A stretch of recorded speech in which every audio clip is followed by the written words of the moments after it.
Hello, Helen. How are you doing today? Hi, Liz. Um, Thank you for joining us to discuss your career in architecture. And I just wanted to start off by asking how you got into it. That's a good question. I got into it step by step. Um, Architecture is a fairly prescriptive path once you get on the ladder, Mhm. um, but but my steps up that ladder were very tentative because of a couple of things. One is neither of my parents were architects. I didn't know that much about the career as a youth, and sort of had to educate myself. And so I would say I got into it through the back door. One of the defining moments of my youth was going abroad with my parents. We went to England and visited Blenheim Palace. And I think it was at that moment, in front of that structure, that marriage of landscape and built thing, that inspired me to get interested in architecture and history. And then I ended up at the University of Virginia, which happens to have a degree in architectural history. And so it was a perfect place for me to study that marriage of design and history. So like I said, I got into it step by step. And so my parents encouraged this interest in design. When other girls had rock stars on their bedroom walls, I had pictures of Blenheim Palace. So they encouraged me, and so then I had luck going to a school that had an actual undergraduate degree in architectural history. I think there are only two in the United States. So I started taking architectural history courses there. And that led to, a part of the requirement was to take some of the design studios, which I did do. And I really enjoyed those. So the next big hurdle for me was math, calculus. I had to pass calculus in order to be accepted into the design program at UVA. And again, there was some luck, some hard work involved, and a lot of tears, but I did pass calculus, and I can tell you I haven't used it since in my career.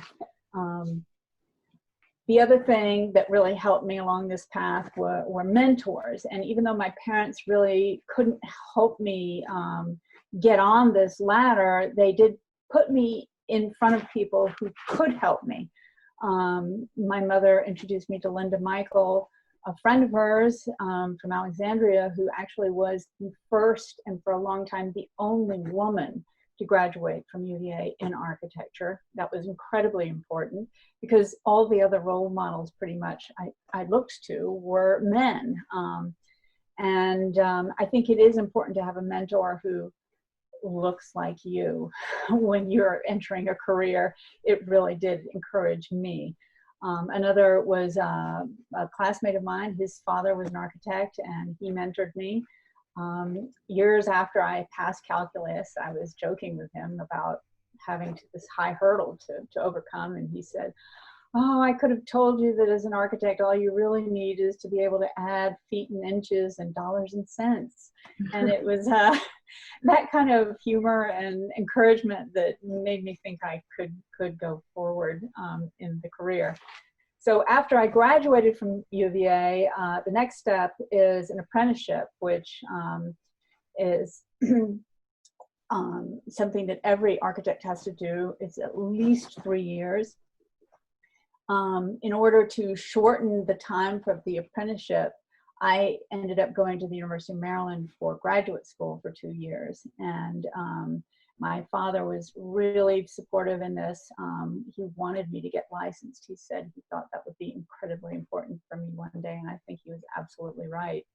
So I did go and get my graduate degree at the University of Maryland. And after that, and after my 3 years apprenticeship, I was able to sit for the very big, very long, very scary licensing exam, which now you can take it in little chunks, and you do it at a computer center where you take other big tests.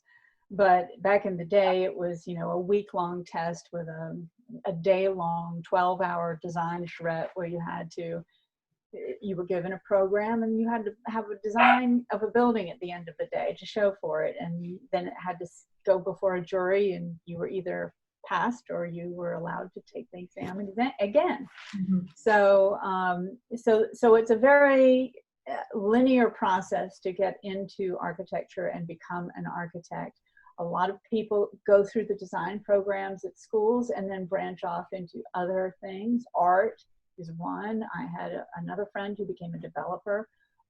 So it's a great background for a lot of different things.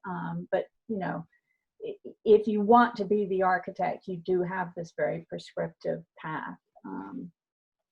And then I would say, looking back at my career at this point, it's been an adventure. I've been held at gunpoint in an abandoned building by a DC cop. I've been in a crawl space in a building at the University of Georgia where I was sure we'd be crawling around with snakes. We weren't. I've dined in Venetian palaces too. So it has its highs and its lows. I've been laid off from work. That's something that is fairly common in this field.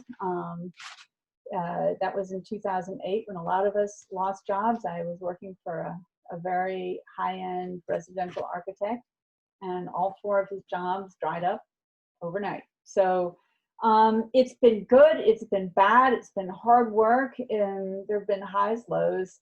But at this point, I can say that looking back on it, there are 3 stages to my career at this point. The early phase when, you know, I was young and single or just married and getting that license and doing my apprenticeship and working 45, 50-hour weeks, working really hard in order to learn as much as possible. And then my middle career, when I actually ended up stopping work and having kids, and I thought that would possibly be the end of the career. I didn't have very many role models going within my experience of women who were having children and also doing architecture. So I stopped to raise my kids. But a funny thing happened was that the work just started to roll in the door. You know, you give your 4 years and then they're going to the bus stop, and then the bus stop parents hear you're an architect and then they want to hire you to design an addition to your house. So those middle years of doing residential additions was for me a really fulfilling time. It allowed me to transition from pencil and paper, which is what I had been using when I stopped working to have children, and learn CAD and computer.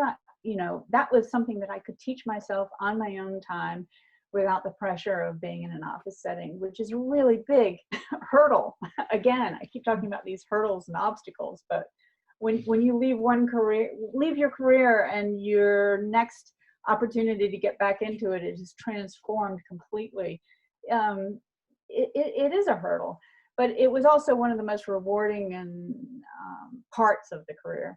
And now I'm in my latter years of my career. My kids are grown and they've all gone to college themselves, and I am back in the office setting, and my computer skills are actually what ended up getting me this job. And now what I'm designing are large self-storage facilities up and down the East Coast. And it's just a very different building type from residential additions, which I had been doing. So every day I go into the office and I learn something new, which keeps it interesting.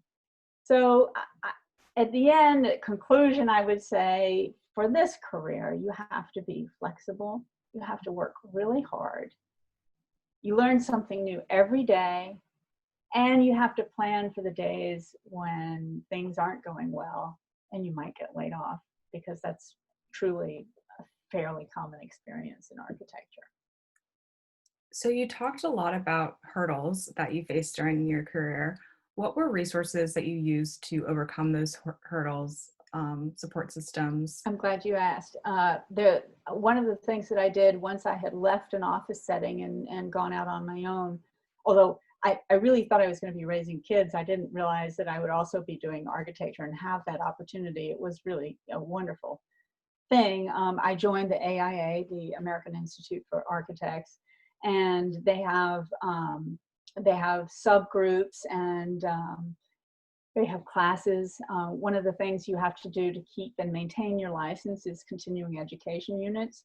So that's exposed me to other architects, and I'm now involved in a women in architecture group, and there are other small groups as well for people who are interested in the history of architecture and so on and so forth. Um, I, I should also credit one of my mentors as my husband. I married a civil engineer, and those two fields are closely paired. He does construction management at this time. He started out doing bridge engineering, and so our association and our dinner table conversation at night is often based around construction problems, and solutions, and so I've met a lot of nice people through him as well. So it sounds like the importance of community was a really big Yes, thing for you. yes, it was. It really was. Well, that's a really good piece of advice for anyone who wants to become an architect. Reach out to their community and get involved in different organizations Yeah. and just keep on pushing forward, seems like.